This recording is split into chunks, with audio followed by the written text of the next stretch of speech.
तो संसद का सत्र है आज। लोकसभा में भारी हंगामा जारी है। तस्वीरें आपको दिखाते हैं क्योंकि लगातार नीट के मुद्दे पर विपक्ष जहां जमकर प्रचार कर रहा है, प्रहार कर रहा है। और किरण रिजिजू क्या कह रहे हैं, सुनिए। To be called the Committee on Welfare of Other Backward Classes be constituted, consisting of 30 members, 20 from Lok Sabha and 10 from Rajya Sabha, to be elected in accordance with a system of proportional representation by means of single transferable vote. B. That a minister shall be eligible for election as a member of the committee, and that if a member, after his or her election to the committee, is appointed a minister, he or she shall cease to be member thereof from the date of such appointment. C. That the chairperson of the committee shall be appointed by the speaker from amongst the members of the committee. 2. That the functions of the committee shall, clause 1, to consider the report submitted by the National Commission for Backward Classes under Article 338B of the Constitution and to report to the both houses as to the measures that should be taken by the Union Government in respect of matters within the purview of Union Government, including the administrations of the Union Territories. B. To report to the House, both the houses, on action taken by the Union Government and administration of the Union Territories on the measures proposed by the committee. 3.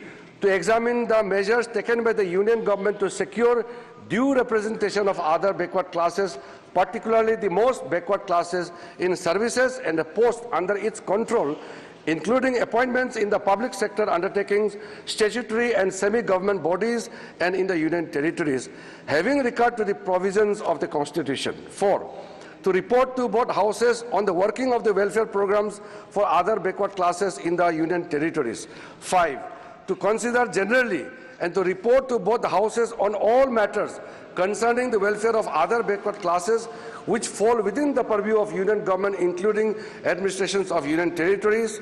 6. To examine such matter as may be deemed fit by the committee or specifically referred to it by the House or the Speaker. 3. That the members of committee shall hold office for a period of 1 year from the date of first meeting of the committee, which shall be reconstituted thereafter for 1 year at a time, according to procedure described in para 1 above. 4. That in order to constitute a sitting of the committee, the quorum shall be 10. 5. That in all other respects of the rules of procedures of this House relating to parliamentary committees shall apply, with such variations and modifications as Speaker may take. And lastly, 6, that this House do recommend to the Rajya Sabha that the Rajya Sabha do join in committee and communicate to this House the names of members elected amongst the members of Rajya Sabha to the committee as mentioned above. Thank you. प्रश्न है कि माननीय मंत्री द्वारा प्रस्तुत प्रस्ताव को स्वीकृत किया जाए। जो सदस्य इसके पक्ष में हाँ कहें, जो सदस्य विरोध में ना कहें। मेरे विचार में निर्णय हाँ वालों के पक्ष में, हाँ वालों के पक्ष में प्रस्ताव स्वीकृत हुआ। नियम 377 के अधीन मामलों को सभा पटल पर रखा जाए। जिन सदस्यों को नियम 377 के उनके अधीन मामलों का आवाज उठाने की अनुमति दी गई, उन्हें सभा पटल रखने इच्छुक हैं, वो अपना सभा पटल पर निर्धारित प्रारूप में रख सकते हैं। मान्य सदस्यगण, अब फ्राइडे हो चुका है सर, तब भी सदन अब राष्ट्रपति के अभिभाषण पर चर्चा के रखेगा। आरंभ करने के पहले चर्चा के लिए समय निर्धारण करना है। यदि सदन सहमत हो, चर्चा के लिए 16 घंटे निर्धारित कर दें।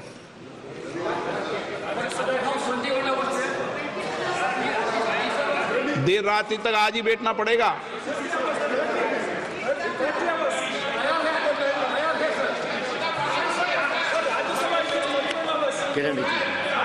सर, मैं एक मिनट सर, आपने जैसे कहा, अभी मुझे अच्छा लगा कि हमारे ऑपोजिशन के प्रमुख दल सब तैयार है चर्चा के लिए, और हम लोग ने पहले दिन भी अपील किए थे। समय सर आपने जो प्रपोज किया है सरकार की तरफ से बिल्कुल सहमत है, और मैं अनुरोध करूंगा क्योंकि एक दिन हमारा नष्ट हो चुके हैं, पहला दिन।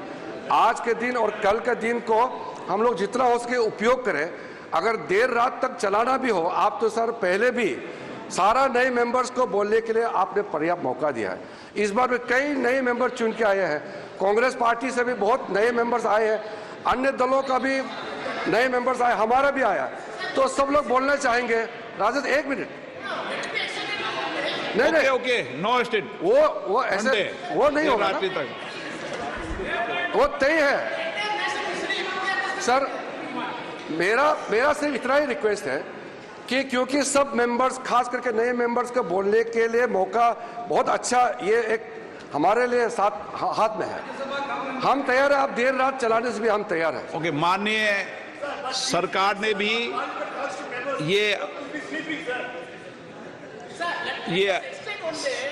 अपनी भावनाओं को व्यक्त किया है कि सदन में सार्थक चर्चा संवाद हो, अच्छी डिबेट चर्चा हो, मर्यादित तरीके से डिबेट हो, लेकिन डिबेट और चर्चा देर रात तक चले, ताकि आप माननीय सदस्यों को चुनकर भेजाए, एक देश में एक सकारात्मक संदेश जाए कि संसद में हमारे विषयों पर चर्चा संवाद माननीय सदस्य करते हैं। कल, आज रात तक बैठो, अगर हाँ, आप खड़े हुए थे, कुछ बोलना चाहते हैं माननीय राहुल गांधी जी? राहुल जी, धन्यवाद स्पीकर सर। हम चाहते थे कि नीट पे एक दिन का डिस्कशन हो, काफ़ी ज़रूरी मामला है, 2 करोड़ युवाओं को नुकसान हुआ है, 70 बार पिछले 7 साल में पेपर लीक हुए हैं, तो हम चाहते थे कि एक दिन चर्चा इस पे हो, तो अगर आप मौका दे सकें। ठीक है, राष्ट्रपति अभिभाषण पर आप विषय रखें, क्योंकि हमने व्यवस्था दे चुके हैं पहले ही कि राष्ट्रपति भाषण के मध्य में न शून्यकाल होगा, न कोई स्थगन प्रस्ताव को लिया जाएगा। सर,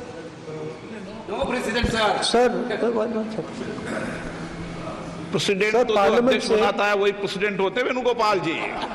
सर, पार्लियामेंट से माननीय फिर सभापति बता देंगे, ये प्रेसिडेंट होते हैं ना साहब।